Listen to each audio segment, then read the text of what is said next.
Welcome to the online workshop on reaching out to society, how academies can maximize the impact of their public engagement. This workshop is organized by the European Commission's Scientific Advice Mechanism and is hosted by the Academies Europaea Cardiff University Knowledge Hub. I'm Ole Petersen. I'm the director of the Academies Europaea Cardiff Knowledge Hub, and I'll just give a very few remarks about the scientific advice mechanism of the European Commission. It started in 2017 in a real way. And it's an interesting, in fact, one could say unique advice mechanism for any region on this globe. It has two parts. The European Commission has a number of chief scientific advisors who are appointed by the European Commission to give advice. And that's one part of the scientific advice mechanism. And the other part is SAPEA. And as you can see on the screen, SAPEA is an acronym standing for Science Advice for Policy by European Academies. So SAPEA is an organization that is composed of a number of what we call European academic networks. One of these is Academies Europaea, an academy in the traditional sense that elects members on the basis of scientific excellence. The other organizations are federations of academies, ALEA, All European Academies, IASAS, the Federation of Young Academies, FEAM, Federation of Medical Academies, and the Federation of Engineering Academies. So when a request comes from the commissioners for advice in a particular area, then what happens is that SAPEA will produce a quite detailed evidence review report. And on the screen, you see front covers of some of the evidence review reports that have been produced by SAPEA over the years of our existence. On the basis of these evidence review reports, which are composed by experts, we coordinate these, but there are specific working groups in each case of experts who actually write these evidence review reports. And these are quite extensive documents, maybe 150, 200 pages, well referenced, and they are in the public domain. On the basis of these, the chief scientific advisors then produce the actual advice to the Commission as to what should be done.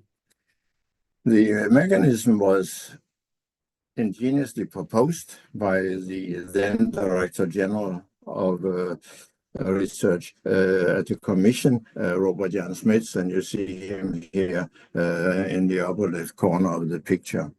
It has proven its value and has continued ever since and is in very good health now. And we continue to produce reports which make an impact and which have a significant importance in the European domain, but also internationally. One of the big advantages of this scientific advice mechanism is that everything is in the public domain, so everyone can see exactly what we are doing, and the advice from the chief scientific advisors is also in the public domain. So with these few remarks, giving at least a very, very, very brief and superficial impression of what the scientific advice mechanism actually does, I'm happy to now pass the chairmanship of this workshop to Toby Wardman, who is the SAPEA organization's head of communication. So please, Toby, over to you. Thanks, Ole. Hello to everyone from me. Just give me a moment to do the usual slide sharing. There we go. So welcome also from me to this webinar. Here's the plan. We have an exciting lineup of speakers. In a few moments, a keynote from Professor David Budtz Petersen, and then a series of examples of practice. And then we get to the interactive part of the webinar when we're going to ask everyone to participate in breakout group discussions. Before we do that, just a couple of very quick housekeeping things from me. Firstly, we have a lot of people here today from all over Europe, and it would be great if you could say hello and introduce yourselves by typing in the chat, just to kind of make contact and feel like a bit like we're all in the same room. In the same vein, if you have questions and want to make comments on either the keynote or the presentations that we're going to have very shortly, please feel free to do so and have a discussion also in the chat, please. There's rather too many of us in the room to do it any other way. But if we have a conversation there, the speakers can pick up on anything they see and take it a bit further. And then finally, this whole thing is set up as a Zoom meeting, not as a webinar. Doesn't make much difference to you, except that in theory, anybody here has the power to unmute themselves, turn their cameras, and contribute to the meeting. For that reason, we need to be a little bit disciplined, please, because there's so many of us. So if you're not speaking, please do make sure that you keep your microphone off, muted, so that we don't have disruption to the meeting as we go along. Okay. Without any further ado, I would like to welcome for our opening keynote, Professor David Budtz Petersen. He is Professor of Science Communication and Science Advice at Aalborg University, and I'm reliably informed that he is here not only generously agreeing to give our keynote, but also doing so, taking a break from his summer vacation. So, David, you're very welcome indeed. Please go ahead. Thank you, Toby. Thank you very much for that introduction, and it's a pleasure to join you today. I hope that my voice is coming through clearly and vividly. We hear you great. Thank you also to Ole and to Louise for having invited me. It's a pleasure to join you this morning. I will share a couple of slides and then move into the opening keynote. So I have been asked by colleagues to talk about what academies can do to maximize the impact of their public engagement, and that cuts very much to the heart of some of my current research and my current advice for the European Commission, in particular the European Joint Research Centre, the Danish government, and academies across Europe. So it's really a pleasure to have the next 15 minutes to give you a couple of ideas about how to approach questions of public engagement, how to devise public engagement strategies that can maximize the impact and the visibility of academies across Europe. As Toby just said, I'm a professor of science communication at Aalborg University in Copenhagen.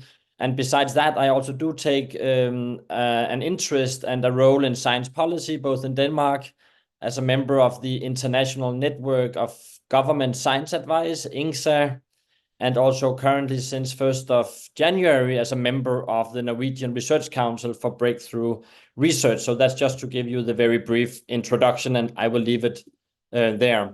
So definitely the topic that Ole already presented to us, the context, science advice, and the role of academies in promoting and communicating science advice is very much at the European agenda for the time being.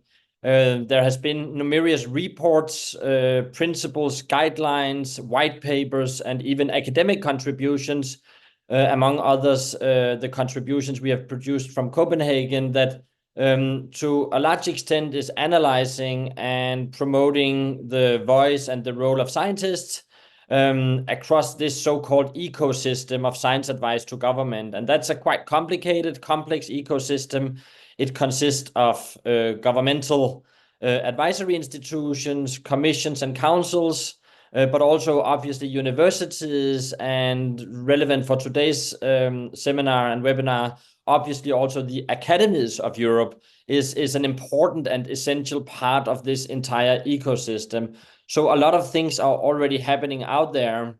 And I guess also coming from the perspective of science communication, I think we are still to some extent confronted with a principled challenge. The value of research can only be realized with communication and translation of results into real world settings. And this continues to be our main challenge in science. We are pretty good at promoting excellence initiatives. many universities across Europe, and I've studied several of them, have devised strategies for excellent research, for groundbreaking research, blue sky research, frontier research. But we have to make sure that this research is also made publicly accessible, and among other things, made accessible to policymakers when they are looking for advice, and even also when they are not looking for advice, made accessible in the sense that we are communicating and offering research to society. So basically, this is the recipe for science communication across the board these days. But I think it involves all of us in the ecosystem to think very carefully about how to bring research from the institutions of academia, including the academies, and from the publication outlets and the journals, into the hearts and minds of citizens. And this will very much be the sort of take-home messages of my talk this morning. Also, I would like to stress, also given the fact that I only have 15 minutes, that we are really standing on the shoulders, if not of giants, then at least on piles of research already. So what you get this morning is just sort of the mini version, the pixie version of a much larger body of research and policy advice. And just to mention a few, obviously the reports by SAPEA, still really worth reading, making sense of science. The European Commission's own scientific advice report, the one on evaluating ecosystems for science advice was a report I produced myself for the European Commission last year. The OECD has been very active, and I'm sure you can add your own reports and papers to this list. But I'm just reminding all of us not to sort of reinvent the wheel, but try to, as much as possible, to stand on the shoulders of accumulated knowledge and experience within our field. Of course, it also belongs to this picture that why are we talking so much about science advice and science communication these days, engagement of citizens in science? Because we want to get this right? We want to be able to separate facts from fake news. We want to be able to separate valid information from misinformation. And in order to do that, we need to attain trust, visibility, and transparency as some of the foundational principles for academies across Europe. And a lot is happening out there. You have seen just recently this week how riots have erupted across European main capitals, how there is a sense of distrust in government. And we know from recent surveys, including a survey that was published only this week by the OECD, that there is indeed a correlation between trust in government and trust in science. So when we see some of these eruptions and sort of civic unruliness, it's important for us in science also to think, how can we become the knowledge broker, the honest brokers of research and science, and in that sense, create trust. The good news is that actually, even though almost 4 out of 10 European citizens say that they come across fake news every day or almost every day, the demand for evidence-informed policymaking is equally high. So in this recent survey from the Eurobarometer, you see here that almost 7 out of 10 European citizens agree that scientists, and you can add here academies, should intervene more in political debates to ensure that decisions take into account and are shaped by scientific evidence. So even though we have a tendency in seminars like the one we have this morning, and I just committed the same crime, if you like, to speak a lot about misinformation and the crisis of trust, at the same time, we do have an open invitation in the scientific community across the academies to play a significant role in democracy. So how do we create an impact plan, an engagement plan for the academies? And take my word for it, it doesn't have to be too complicated. I think that's probably my main takeaway. So what you have to think about as an academy, whether SAPEA or LIR or the national academies, of course you have to start asking yourself the question, what is the purpose of your engagement? So you need to be purpose-driven. Think about what is the real message you want to communicate.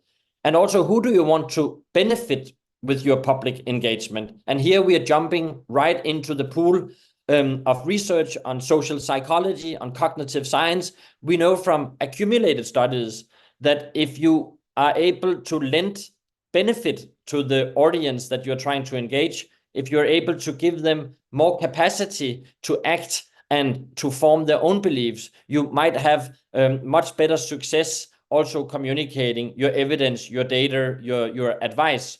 So think about that. What's the purpose? To whom are you trying to benefit? And also, how can you make your audience more capable of participating? So opening up the academies, inviting citizens in, but also giving, obviously, citizens and policymakers the chance to form their own beliefs rather than falling back on what we used to call the persuasive model of science communication, in which we are just trying to persuade citizens or policymakers about pre-existing advice. So let's think about building capacities rather.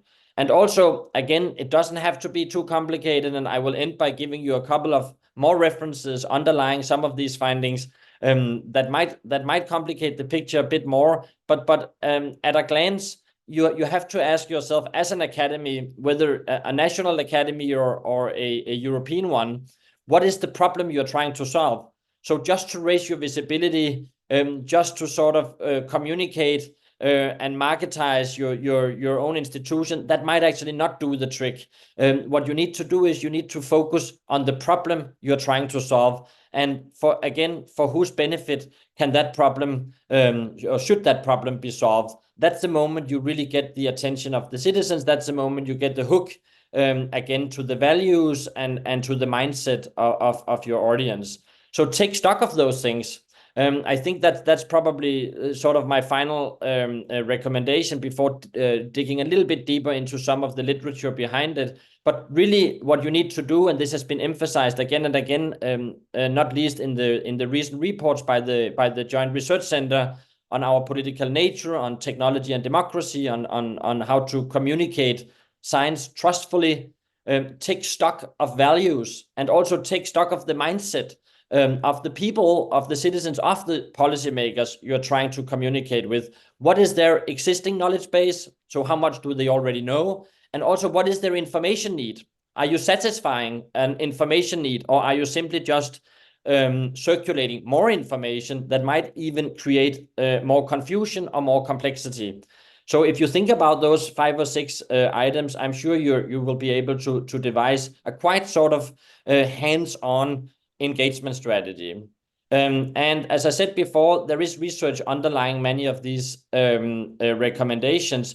People do tend to form beliefs about the world, including policymakers, based off a quite complex interplay between what we could call factual issues and, of course, normative issues. So those are their values, their ideology, their worldviews.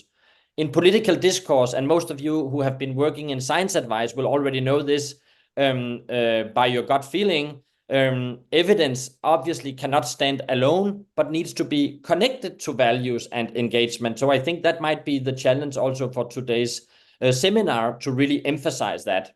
Policymakers, like all other citizens, they do pick evidence that help them solve their own problems, whether that fits to their agenda or not, and whether that is aligned with the scientific consensus or not. But that is how we as human beings are selecting information. We're looking for help to solve pressing problems. So you might want to get into that mix. Also, we have seen in recent studies that values actually is a better predictor for trust in science and also in policymaking than socio-economic background. So the more you start working with the values, your purpose, and understanding what is sort of the values of your audience, of the policymakers, understanding their reality, their worldview, the more likely you will be to have success in your engagement plan and create impact. So those are some of the recommendations I would like to sort of get across this morning. A recent paper said it in other words, and I'm just going to read you out this quote. Researchers and policymakers need to exhaust alternative explanations based on people's goals and social environments. You can say their values, if you like, before assuming irrationality, or if you like, misinformation, and to use methods that engage participants as active partners and not just of targets of interventions, communication plans, marketing.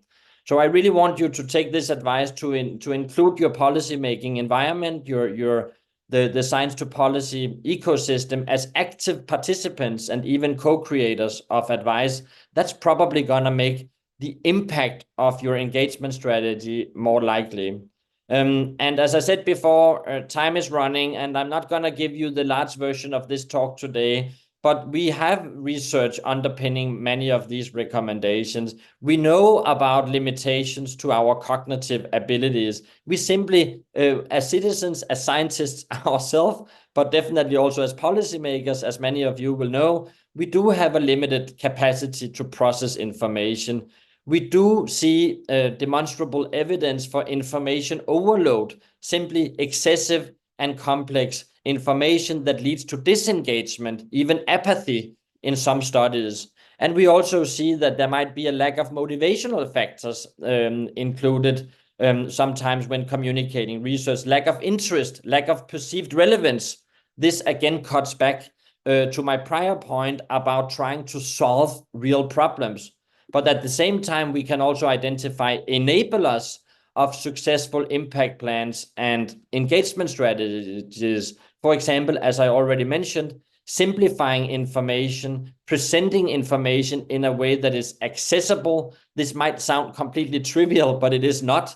And many of you who have been working in science advice will know what it means to try to simplify information and make it accessible to your key audience. Also customize information to fit the audience mindset, interest, and even their cognitive styles. So how do they perceive information to be relevant? And as I already mentioned, but I am going to re-emphasize that again, encourage active learning. So encouraging active participation might be done by discussions, open debates, but also hands-on activities, opening up the academies, inviting people to join, and also being present where your key target audiences have their daily whereabouts.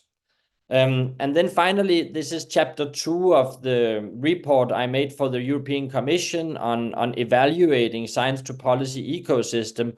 What is also important is to emphasize our own values, if you like, our own ethics.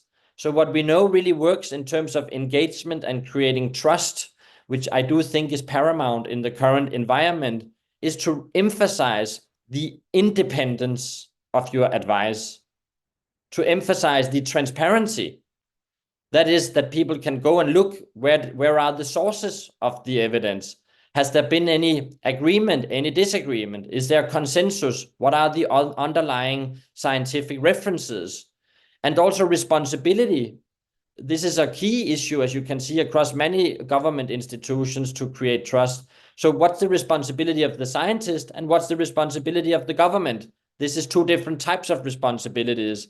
One is to provide evidence. The other one is to take decisions. This is not the same. And we also know that accountability, diversity, timeliness, and rigor are quite important for creating trustworthy science advice. And diversity here means both demographic diversity. So you might want to use in your academies different types of voices that have different opportunities to connect with different audiences, rather than your standard, let's say, white male professor. You might also want to consider timeliness. So when are you engaging? Which audience are you engaging? Is there an upcoming problem, policy problem, that you might be able to connect with in terms of communicating your advice? Again, if you're seen as a problem solver rather than just an information disseminator, you might actually have more and better luck creating impact. And that's where I'm going to end this brief morning keynote. If you want to take a closer look, as I mentioned a couple of times already, there is vivid background information. This is a current blog post for the Knowledge for Policy community with the European Commission about how to evaluate our ecosystems for science for policy, and the report underlying it. And I guess that this also, in a certain sense, cuts to the heart of today's seminar, namely the fact that we are not alone. And this is also important in terms of the work that has been done by SAPEA, by SAM, and by the JRC, that rather than looking at academies as sort of standalone institutions, it's important to look upon ourselves and yourself as connected to other institutions and really take leverage and make leverage out of those connections. So rather than wanting only to promote impact and engagement of academies, you might want to try to devise ways in which you can contribute to the wider ecosystem. That might be by teaming up, by creating stronger connections, and also by communicating more openly across your ecosystem. So that includes universities, policy institutions, different types of advisory institutions, roles, and functions. So again, that's going to be my final statement. Look upon yourself rather than living your life alone in the academies. Look upon yourself as connected to this wider ecosystem. And if you like, also try to empower those connections through open engagement and communication. So I will end it there, Toby, and hand it back to you. As you can see here, there is the big guy waving and the little guy waving. And today it was the little guy, 15 minutes, not a long time. I hope you got the sort of gist of it. And if you like, there is more research to be found online. And otherwise, please do get in contact. Thank you. That was great. Thank you, David. You said it was the Pixie version, which is a phrase I'm definitely going to remember for the future. But you did manage to provide, despite that, not only a lot of practical wisdom, but also to make the wider context very clear. So thank you for doing that. We do have just a couple of minutes because you were very efficient with your time, David. So if you're able to spare us just 3 or 4 minutes of your holiday time, we could perhaps take a question. I see in the chat there's some discussion already, and I'll pull out, if I may, an interesting observation or question from Peter Mulgard. Sorry if I mangled your name there, Peter, who says, who do you want to benefit? When we talk about public engagement, are we talking about advice to government only, or also the rest of society, including the business world?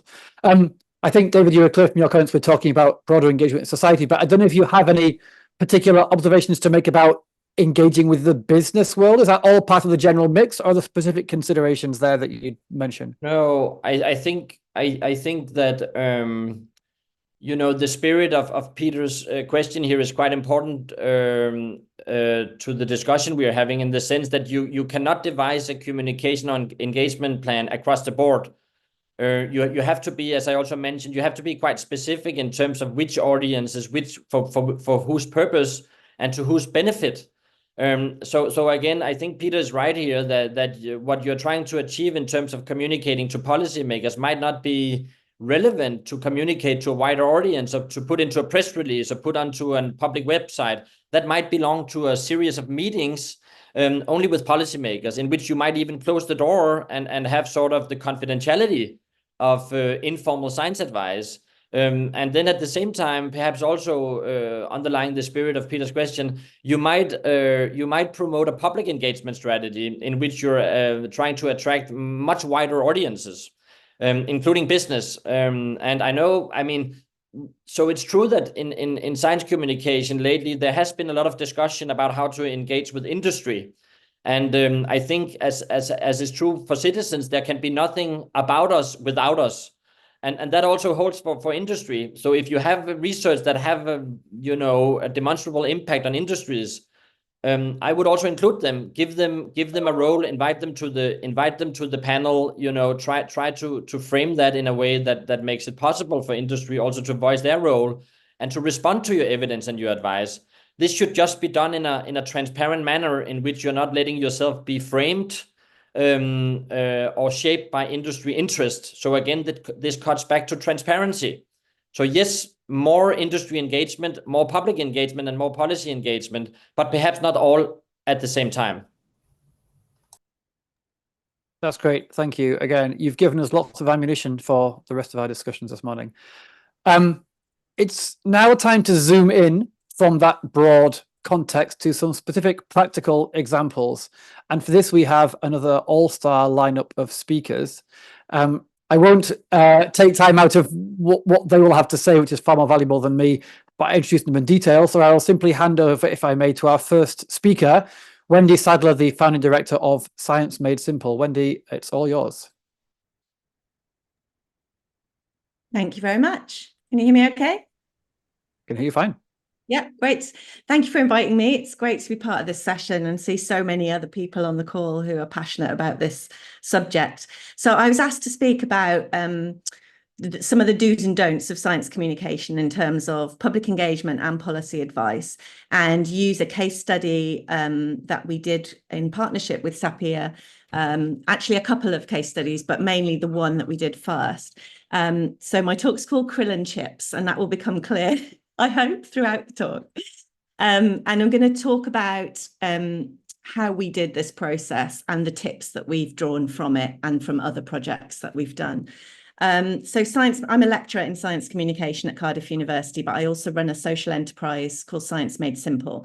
So we are, I guess, one of the enablers that David was talking about from his list. And our speciality is exactly in simplifying technical messages to different audiences. And we work in partnership with those audiences and with the researchers. We train a lot of researchers to build that bridge between the researchers and the policymakers and researchers and their audience. So that's what Science Made Simple is about. So my first tip, so this project was about communicating the results of a massive scientific report that was done called Food from the Oceans a few years ago. That was part of scientific advice that was due to be given to the European Commission. So a massive scoping report of all of the research that we knew about what the issues were with food from the oceans and why it was an important policy issue. And so it was quite a challenge for us. It's quite a new method. We worked with a graphic designer, and the brief really was to try and digest the 90+ pages of scientific information from the report and turn it into a graphically visual thing that could be used at public events and for policymakers to highlight the really key points. So to draw out the simple messages. So I'm going to talk a little bit about the processes that we took to make sure that we tried to draw out the simplest parts. And the first thing, and this is the context from this report, is obviously to think about why should people care before you decide what you're going to communicate. And so it's so important to kind of set the scene and give people a context about why it's relevant to them. And food from the oceans might be something that you already care about if you live in a fishing community or in that industry, but there's an awful lot of people who would have not given it a moment's thought. So just trying to set the scene, this was only a tiny part of the actual scientific report produced by SAPEA, but it actually turned into quite a large part of our public version of the report, which was setting the scene about why there was an issue, which I didn't even know before looking at this project. So the fact that, 70% of the Earth's surface is covered in water, but we only actually eat 2% of the food coming from those oceans. So there's a massively under-resourced potential there. And the fact that obviously the population is increasing, so the demand for food is increasing. So setting the scene about why it matters is really important before you start to try and explain. And when we're training researchers, another way we put that is obviously you've got to get people to care, first of all, before they'll engage with your message. And sometimes we talk about that in terms of finding your hook. So as David has said, there's a lot of data out there about what people care about. We do know what they're passionate about.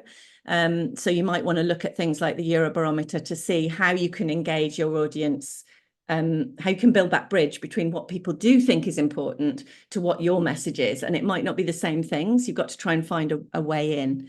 So that hook is a really important step. There are other sources. We know that people have more interest in medical discoveries than they do in science in general, usually, but environmental problems usually sit quite high as well. We know people generally have a higher level of interest than they feel informed about. So that gives us an opportunity because there's an appetite for knowledge. So have faith that there is an interest out there in your subject. But dig in a little bit to the actual areas that are of most interest. And that might be through looking at the survey data. So this comes from the Wellcome Trust survey in 2016. There has been more recent ones done, obviously looking at what people are most passionate about in terms of research and seeing if you can find a way of linking your research to that. Another good hook obviously would be the Sustainable Development Goals. So particularly when you're talking to policymakers or journalists, finding connections to these is particularly important as well.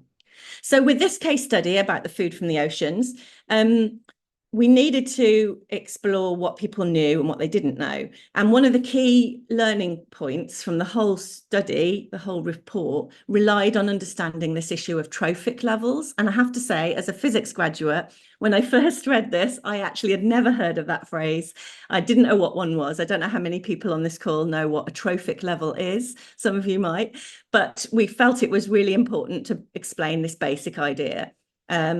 So it is quite a simple idea. It's about how far up the food chain your food is. So the top of these levels are the predators, if you like, the big animals, and the bottom are the sort of plants and the nourishers of those animals.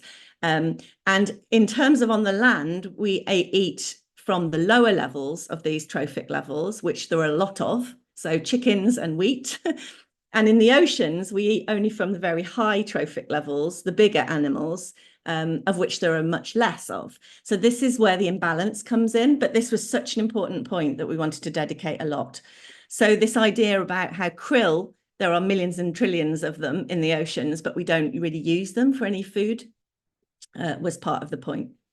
So similarly, a more recent project we've done on biodegradability of plastics was about really stopping and thinking about what are the fundamental building blocks people need to understand before we can get them to go a bit further with us. So this one was about understanding the different ways of breaking down plastics in the environment. And simplifying the message so that you really cut back on what is and isn't needed. So then asking for action, which are super important. So often the main recommendations from these big scientific reports are actually changes in very high level strategies and policies of government. So if you're talking about trying to engage the public, the frustration is that's all well and good to tell them what strategy changes there might be, but actually people want to know what they can do on a personal level to help. So it's really important to try and identify, even if they're only a small part of the report, which parts of that report can the public actually do something about. So we tried to work that in terms of asking for action and asking people to consider what could they do in their day-to-day life that would actually start to shift the demand on suppliers for food. So we focused in on the benefits of eating more seafood, what you could do to bring that into your diet and why it would benefit you. Because at the end of the day, people feel a bit ill-equipped to make influence on the policy part of things, but they do like to think that they can take some action that's meaningful. So giving people action. And then whatever you produce, try and think about how you can give it the maximum legacy. So we worked with graphic designers to develop these infographics. We talked a lot about how we could make them stay in front of people for longer, because obviously part of making people take action is having it visible for longer. So the leaflet that we made, which I have here, which was used in lots of public events and World Oceans Day and things like that, as well as all of the key points, it folds out to be a really long, sorry, it's blurred, but you can't see it, a really long mindfulness kind of colouring sheet that we just hoped would be used when we could engage families, but also be retained. So whether it be put on a wall or used as a poster, you'd need to find ways to try and make sure it's reminded of people. So something that gives it a legacy.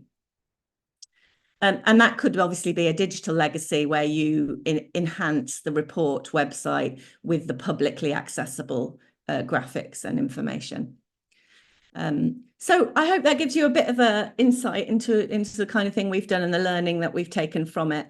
A final thing just to mention is that obviously using something quirky or intriguing. So Krill and Chips title was really an idea of trying to plant a memorable seed that is unexpected. So we all know fish and chips is a standard meal, but krill and chips you would never have heard of.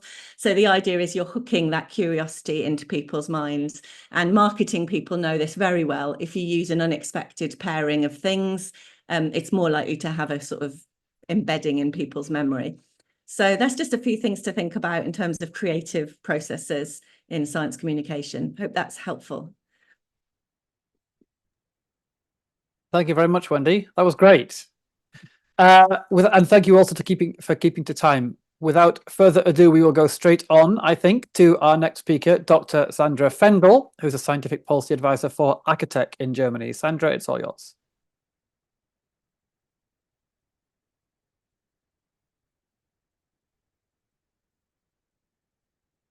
Thank you very much. So still struggling here with sharing my screen. I think you can see it. Can you? We see it and we hear you great. Yeah. Perfect. Okay. Yeah, thank you very much for having me. Thank you for the invitation. I'm really happy to talk about today the stuff that we are doing at Acatech to try and reach out to society. My name is Sandra Fendl. I'm a scientific advisor at Acatech for 3 years now. I have a background in biology and a PhD in neuroscience, so I really worked in the lab for a few years, but I've always been interested in science communication back then already, and that's also what I did for most of my time now at Acatech. And I want to give you a few examples today of what we are doing at Acatech and what I mainly did in my team. But of course, there's also a few other things that we're doing, but I want to highlight 2 of them today. First of all, 1 or 2 words about Acatech. What are we doing in general? We're the National Academy of Science and Engineering in Germany. Here are a few facts. So the interesting thing about what we are doing is probably that we're working not only with the science side, but also with the business and industry side. So we have over 600 scientific members, but also our Senate with more than 100 members from companies and also policymakers and from the big research institutions in Germany. Our main office is in Munich. We also have one in Berlin and a small one in Brussels. And by now we are more than 200 employees working around that, coordinating all of the projects and the publications we're doing. So our main work, I would say, is really advising, so neutral, evidence-based advices to policymakers, but we do also direct some of our advice to society. And I want to give you 2 examples today of the formats that we're doing. One of them is the magazine Horizon. So it's really a printed magazine and also a lot of digital content around it. And on the other hand, the podcast that we launched last year. So let me start with the magazine. Here you can see our Horizons magazine. That's the German version now of our latest issue around safety and security, actually. And what is the idea behind it? And the concept behind it. So it's really, as I said, we are the National Academy of Science and Engineering. So we mainly focus on technology topics directed to policy makers. But we do want to explain these topics also to the lay people in society. So we also call it science in snacks. So I really like the krill and chips idea also. So once again, referring to food here, now related to science. So we're covering these big technology topics that are up to date, that are just like, really in the news right now. For example, latest issues on safety and security, biotechnology, hydrogen, transforming mobility. So we have 10 editions and 10 topics covered by now since 2018. The idea is really, of course, it's scientifically based, but yet explained in a simple and understandable way. So really easy language. As you can see already, it's very colorful. So we're also working with graphical designers. We want it to be fun. We want people to really have fun going into it, digging into it and reading the stuff and looking at the illustrations that we're making also. So it's always just a general overview on the topic, no detailed knowledge. But of course, we always have an expert group behind it that are also half from with a scientific background and half from business areas. And that's where we're getting our information, and we're kind of digesting and translating it into this easy way of explaining these technologies. So the idea is it's really from expert discussions to the broad public. We're trying to engage them. We're trying to make a link how and why are these topics important in my daily life. For example, where do we find biotechnology? In the fridge, in the bathroom, it's everywhere around us. As I said, it's independent and neutral. So even though we're working with these experts, we're not mentioning any companies or institutions. So that's really our job, to digest it and make it neutral and summarize all different points of views also in the best case. And our target audience are interested citizens from 16 years on, which is still a very broad target audience. So it could be anything from a student to different groups of lay people. So could be also policymakers and people working at companies. And we do also get feedback from these different groups of people. So companies use our illustrations to inform their employees about certain topics, but also policymakers are interested to get a digested version of a topic that is quite broad and complicated. Here I'm showing you quickly a little glimpse into one of our publications, the recent one, Safety and Security. So here the idea was really, it's a bit out of the row, I would say, to our Horizon topics, because it's not just one technology, but we really wanted to, given just the recent things that are happening in the world, what does safety and security actually mean? So it's everything from defense to inner safety and security to the digital world with safety and security in IT areas, but also how can we make sure that we have enough food, enough energy, enough water, that we live in peace, etc. So that's what we're trying to cover. So very, very broad topic. And here's one example of one of the graphical illustrations that we have. We do have always chunks of text and in between our graphical illustrations. And here, for example, it's about deepfakes. So something everybody is also talking about. And we wanted to give a nice example of what does that actually mean and how could this even threaten our democracy and maybe even our whole society in the worst case. Giving an example here, like a little hypothetical situation of an election and a politician, and there is a deepfake video published about this person. It's covered everywhere in the news. The politician has to step back, and so on and so forth. So going through this scenario and then explaining why is that a problem? Why could this even affect, as I said, also democracy if there's no trust in politicians anymore, for example, in such a scenario. And towards the end also here explaining what is being done against that already. How can we make sure, how are we dealing in such a situation and different technical approaches, etc. But also then towards the end giving a positive example, how this technology can be used also in a positive way with the project Deep Empathy. You can look that up if you're interested in. So really just giving you one example of what we are showing the people. Then moving on, actually, I showed you now we have these printed hard copies, but now we're thinking a lot about how to change our format and actually moving away from having a lot of printed hard copies and rather developing this more in the digital area. So we're thinking about not printing the magazines anymore the way I showed you, but developing a scrollytelling page. So have like this digital way of interacting with the information and have it even more digested. But still, we want to have something like something that you can hold in your hand. So maybe not a whole magazine, but just, for example, a foldable poster that you can see here that you can maybe put on the wall afterwards. And to just still have something physical in your hands also. But that's ongoing. We're still thinking about, nothing is decided yet what exactly will change here. And then quickly, I also wanted to give you a summary of the podcast that we started last year together with my colleague, Christina Müller-Markus. We started really from scratch without too much expertise also, just let's do it, let's give it a try. Talking to Toby also, we got a lot of tips about how to start and set up a podcast. So we launched it last year in August. And we're trying to do one episode per month. Doesn't always work, but that's the goal. So we have 8 episodes so far.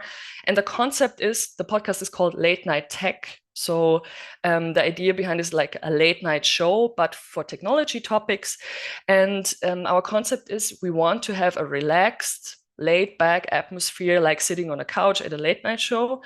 having conversations about science and technology with renowned experts that we have in our network anyway. So it's a good mix of facts and knowledge about technology, but on the other hand, we also want to talk about the people behind the science, really get to know the scientists and researchers, and talk a bit about their personal background, their hobbies, etc. So that's the idea, to have a good mix of these two sides.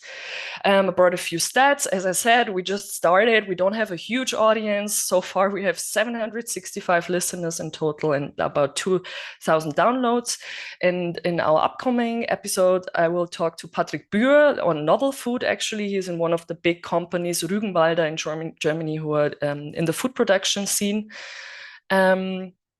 Here a few impressions as my last slide on who we're talking to. We even had Thomas de Maizière, who is the former Minister of Defense in Germany, which was a really interesting conversation. But yeah, we have different researchers. We talked to our president, so a lot of ideas who we can talk to.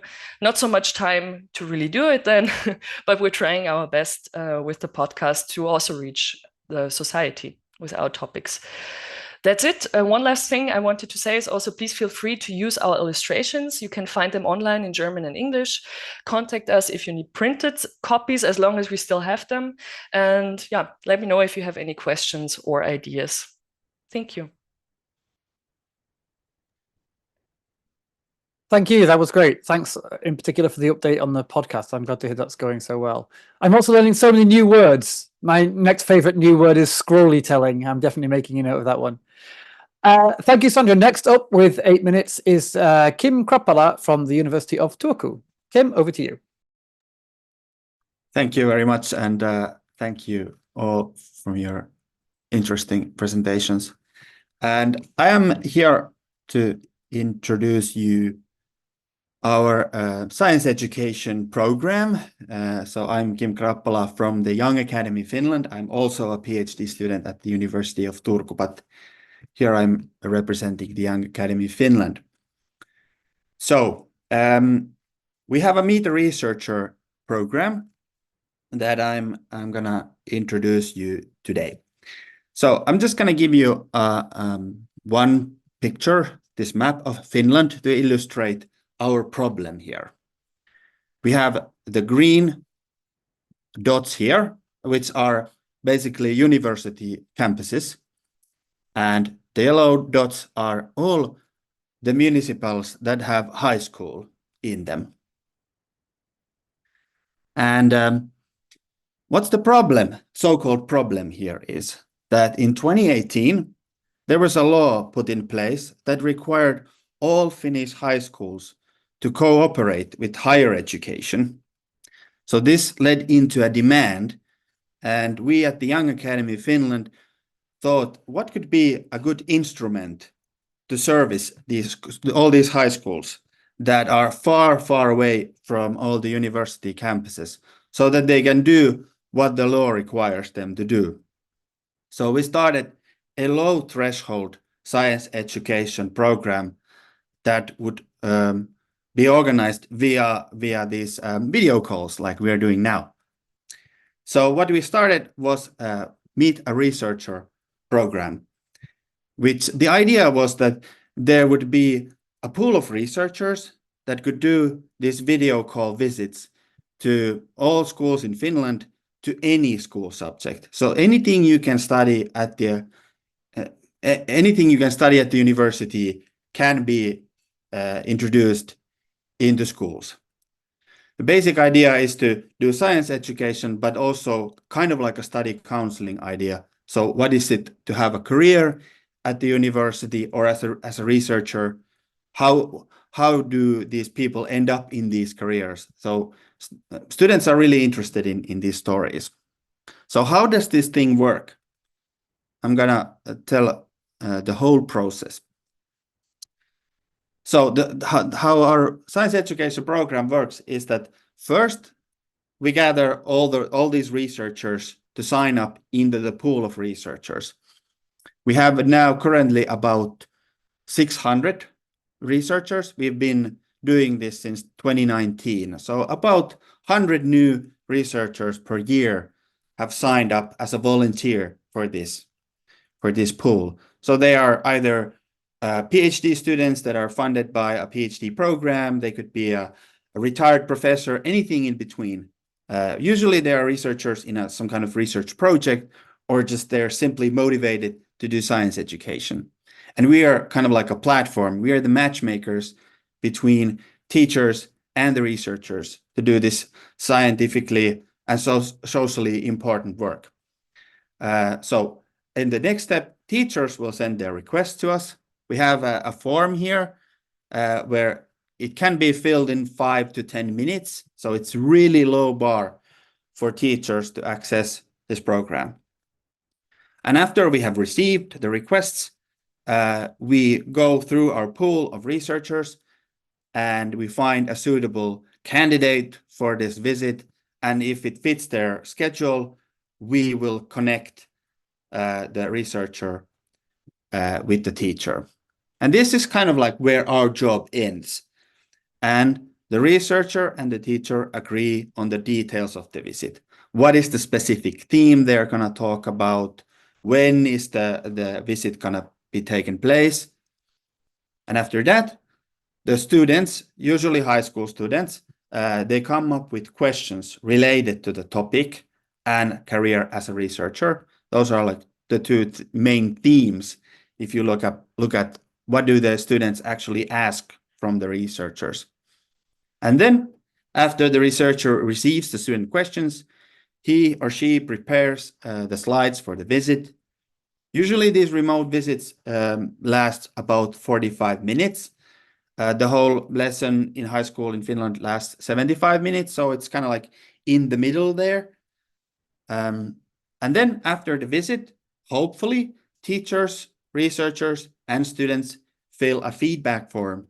The students' feedback form is much longer, and we ask details about like what did they learn from science, did they become more interested in this particular topic, and so on. And then the work begins. The whole process takes a full circle, and we assess the feedback. We think, is this effective, what we are doing? Is the scientific education meaningful? Are we doing what we are supposed to do? And how could we still improve this process? So what we've seen that there is a huge demand in this science education. It's probably partly due to the law that requires high schools to do this kind of activity, but also due to the excellence of our service, because it's a very low bar, and teachers have given high praises for the researchers that make these visits. I have a feeling that it's probably due to the fact that these researchers are volunteers. They have high motivation. They're excited about what they talk about. So this also kind of like, it's kind of contagious that the students get excited as well. It's not just the teachers that like it. Students also give really good feedback, both directly to us and to the teachers. So we have seen when we first started, we only had about 50 visits annually. And last year, we already had about 550.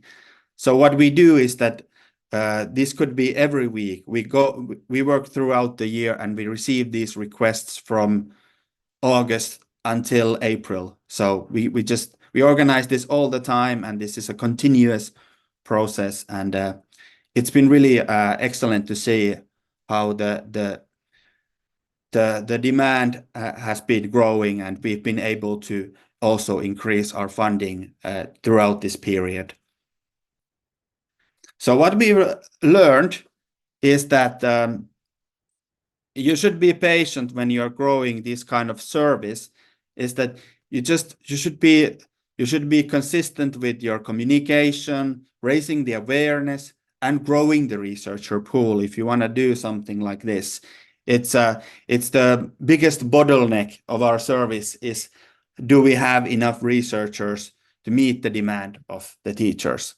But we've been able to keep up with that pace. And what I personally, when I do these matchings, I like to keep my communication simple and efficient by using templates and so on. It really saves a lot of time. Maybe it's evident, but it's something to keep in mind if you're starting a project like this, where you are reaching thousands of students and hundreds of teachers. And direct contact is very critical. I have noticed that you shouldn't rely on social media marketing only. I'm not saying that you should neglect social media marketing, but we have directly contacted every Finnish high school principal, for example, and said that we have this service. It's completely costless. You should use it. Teachers love it and students love it too. So there's no reason why not contacting us. So these are basically like my my main takeaways from here. And just to give you one glimpse of our data set, that we have gathered a huge amount of feedback, and this is students' grading of the virtual visits. And as you can see, the most common grade from scale from 4 to 10 is 9, which is excellent. And so meaning that about half of the students give it either a perfect or an excellent grading, and 8 is also good, meaning that about 85% of students are really enjoying these researcher visits. And hopefully you have a lot of questions, and thanks for having me here. And please contact me via email if you want to know more. I would gladly talk an hour about this topic if possible. Thanks, Kim. Thanks so much. What a fantastic initiative. And thank you also for not talking for an hour. Next up, Dr. Katalin Solymosi from the Academia Europaea Budapest Knowledge Hub. Katalin, it's all yours. Your 8 minutes.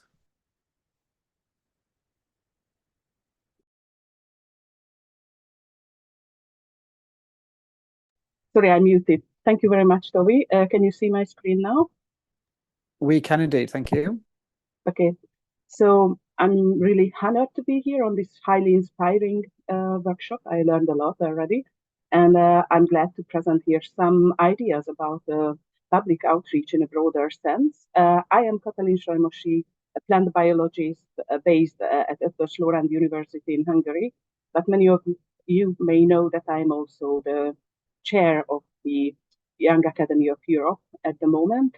And on this webinar, I was asked to present not the Young Academies public outreach activities, but those related to the Academia Europaea Budapest Knowledge Hub, in which I am also involved as a co-chair of the Danube region thematic mission. Academia Europaea has several hubs, and one in Budapest is recently, or was relatively recently launched, and has several thematic missions and some experience that I would like to share, some best practices.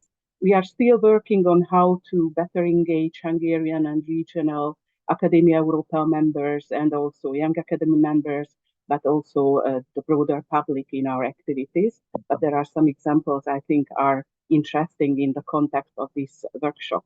So first of all, one of the topics which is really close to my heart is combining art and science and using arts as a kind of tool to reach out to more people who would otherwise not come to a kind of scientific presentation or scientific lecture, but who are more interested in things that are more visually appealing. So I really liked how Wendy was presenting those concise and nice pictures and representations that helped even lay people to understand better scientific questions and issues. So in this respect, we have launched a film club related to the Danube River or altogether to the region. You should not imagine it as a film club of a nature documentary. So when you only see nice images of different landscapes and plants or animals, but it's more science documentary type of films that we were targeting at, because these are the types of films which also include scientific background, also are featuring scientists who are explaining their work. And this way they provide a more scientific kind of outreach and insight to people who watch those films. So we had club on which we discussed this film, which is called Operation Mayfly. Mayfly are small insects living in various rivers in the region, which are normally spending most of their lifetime in the water, but for 1 or 2 days they are swarming on the river and flying and trying to reproduce themselves. And this is a moment which is environmentally challenging for them, because we have several bridges on these rivers, and if they see the street lights and the lamps on the bridges, they fly, they are swarming, they are attracted to the light, and then finally thousands or millions of them die on the surface of the bridges, which is not only environmentally a kind of tragedy, but it's also not a nice thing for transportation cars, because it's dangerous to get all these dead insects on the surface of the roads. It's slippery for cars. So the researchers have developed an innovative method about how to keep those insects swarming below the bridges and then survive this swarming. And the film is presenting this. We have a discussion with 2 filmmakers. One of them is also a researcher, and it was a nice way to explain this environmental issue to a broader public. The video is available on the YouTube channel of the Academia Europaea Budapest Hub, so you can watch it also if you are interested on it. Another type of arts of science related program that we organized was a talk given by John Tolan, who is a member of Academia Europaea, and who was talking about the representations of the Muslim holy book, and especially the pictures. So that's again something you are talking about your research, your scientific work, but if you put it in a broader context and link it somehow with artistic representations, that can also be interesting maybe for a broader audience. Then we had several events that were linked to what Ola said in the introduction. So in trying to use public trying to reach out to other stakeholders and policymakers, decision makers, but also to lay people, and to explain them the latest scientific evidence on various issues, and try to explain them the data and the problems. For example, this event that we have organized was about the SAPEA report, in which Eva Kondorossy, who is chair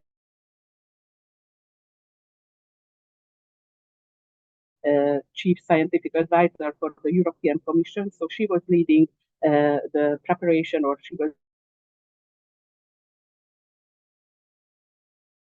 just presented the latest results and tried to explain it to the audience, because we really believe it's important to reach out to policymakers. Another similar type of event in which we were presenting the European Academies Science Advisory Council's 2 reports about regenerative agriculture and the insecticides, neonicotinoids, which are also quite widely used in agriculture, were also having the same aim, and we also try to discuss those reports and present their latest data to all interested stakeholders, basically, not only researchers. And then we had another webinar, which is a kind of a special one, because in this one we were not so much aiming at policymakers, but researchers and NGOs who were interested to apply for a funding possibility, which is called the Interact Danube Region Program. And we have just introduced this funding scheme and the project. We also invited somebody who gave practical advice about how to apply for it, because, as I said, NGOs and civil societies can, different organizations can also apply it. It's not a I will wrap up.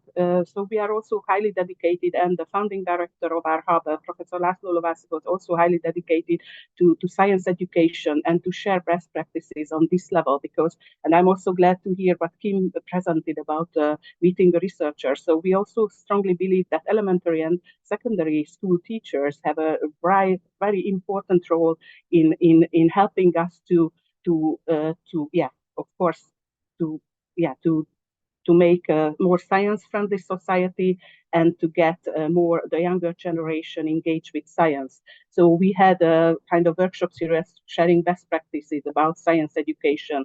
to help those teachers to train the next generations or future scientists.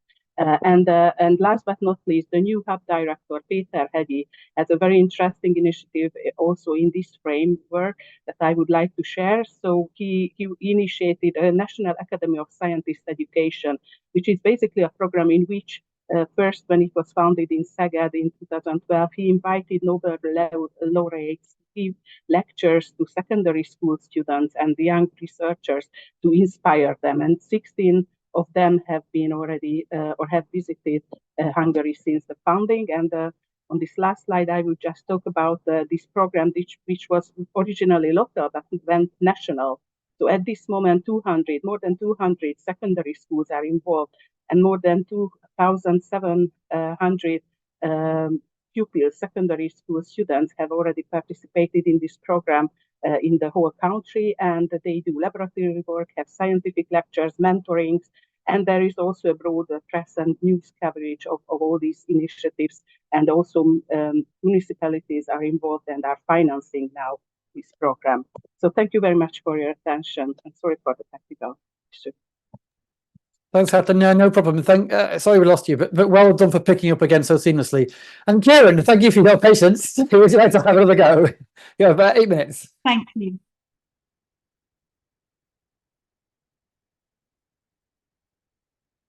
Can you see my screen?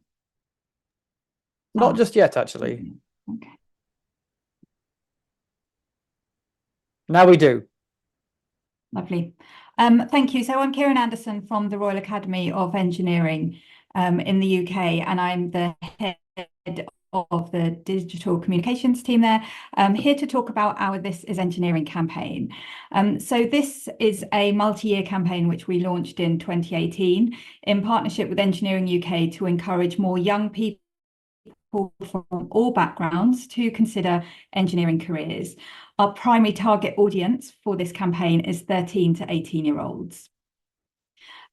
So it all began back in 2014. A group of leaders of major engineering businesses, including Airbus, Atkins, BAE Systems, they wrote a letter to the Times calling on the Academy to market the dream of modern engineering to young people. So we went out and asked young people what they thought about engineering before we could go out to do this. It's perhaps unsurprising that these are some of the words that they used when we went and asked them about engineering. This was part of a piece of research that we commissioned to really shape our next steps in stepping up to the challenge of marketing as the challenge was put to us, engineering to young people. So we undertook this research, which told us that current perceptions of engineering are that it is quite low status, out of reach, narrow in scope, and uncool. Gen Z and Gen Y want to bring ideas to life. They told us through the research that they wanted to shape the future and they wanted to make a difference. The challenge for us was then to be able to show them that actually they can do all these things through a career in engineering. We tested some messaging as well as this, which also helped inform the subsequent campaign. We used that research, the insights that we'd gathered, to inform some key principles for the campaign. And what these principles do is really make This Is Engineering quite a different campaign to anything that we had done before. What we worked out that we needed to do was that we needed to reach teens where they're already spending their free time. So instead of expecting them to find engineering on more traditional channels, we needed to talk to them where they are. We also didn't want to leap straight into talking about engineering as we see it. Instead, we needed to paint a picture of how engineering is relevant to their interests. So if those are music or sport or fashion, we needed to talk about those interests first and explain later how they follow that passion into engineering. Engineering, if you like, should be the reveal. And we wanted to do this in a way that added value for the whole profession. So the campaign started and still is brand neutral. It's about the whole breadth of engineering, and it can be used by the whole profession. So the majority of our campaign content focuses on individual engineers. And we launched with hero campaign films featuring a protagonist engineer, a real engineer, and the creative approach involved telling authentic stories of these people and showed them following what they love into engineering. We made sure we featured a diverse range of engineers, so in discipline, role and sector, but also across gender, ethnicity, educational background and region. We wanted to profile real role models that our audience teams could recognise as people like them. And because the words engineering and engineer were so poorly understood, we gave our engineers alternative titles that could bring to life more tangibly what they do and talk about the interest that led them into engineering. So the campaign launched in 2018, and in a nutshell, it has exceeded our expectations, both in reaching teens and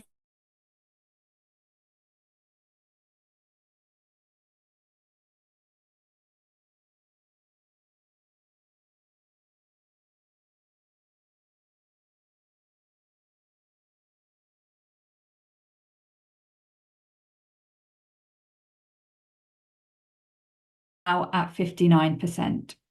This is a question we have continued to ask young people as the campaign progresses. We typically run two paid campaign seasons a year, and after each of those, we undertake a research exercise to understand the target audience's response to our films and the campaign content, but also to ask questions such as these so that we can track whether consideration of engineering as a career is changing. Since we have just finished season 13, as well as our hero films, something that has run throughout the campaign is the work we've done to shift perceptions of engineers and engineering by literally changing the pictures that people see when they search online for engineers. So our online engineering image library was launched in November 2019. That was launched on Flickr, but it is now available on other image sharing platforms as well. And it was launched to provide web editors, journalists, and any social media users with a diverse bank of free photography showcasing real engineers in a wide variety of roles.